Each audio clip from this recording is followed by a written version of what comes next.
உலக அளவில் தங்கத்தின் விலை பன்மடங்கு உயரும் என்று வெளியாகும் தகவல்களால் பல நாடுகளில் நகைக்கடைகளில் மக்கள் கூட்டம் அலைமோதுகிறது. தாய்லாந்து, வியட்நாம் உள்ளிட்ட நாடுகளில் மக்கள் போட்டி போட்டு தங்கத்தை வாங்கி குவிக்கிறார்கள். உலகம் முழுவதும் சாதாரண மக்கள் மட்டுமல்ல, வல்லரசு நாடுகளே கூட பாதுகாப்பான முதலீடாக தங்கத்தின் மீதுதான் நம்பிக்கை வைத்துள்ளது. இதன் காரணமாக சர்வதேச அளவில் தங்கத்தின் மதிப்பு தினம் தினம் புதிய உச்சத்தை கண்டு வருகிறது.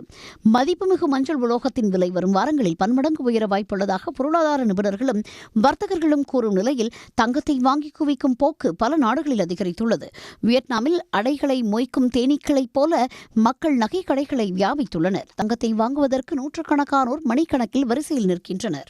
தாய்லாந்திலும் கையிருப்பு ரொக்கத்தை பாதுகாப்பான முதலீட்டாக மாற்றுவதற்கு மக்கள் தங்கத்தை வாங்கி குவித்து வருகின்றனர். தலைநகர் பாங்காக்கில் சைனா டவுன் பகுதியில் உள்ள சிறிய நகை கடைகளில் கூட தங்கம் வாங்க தங்களது முறைக்காக மக்கள் நெடிய வரிசையில் நிற்கின்றனர். உலகில் நிலவும் நிச்சயமற்ற தன்மைகளை கருத்தில் கொண்டு தங்கம் ஒரு உறுதியான சொத்தாக பார்க்கப்படுவதாகவும், தங்கம் மக்களுக்கு அதிக நிதி ஸ்திரத்தன்மை உணர்வை தருவதாகவும் அதிக அளவில் நுகரப்படுவதாக நிபுணர்கள் கூறுகின்றனர்.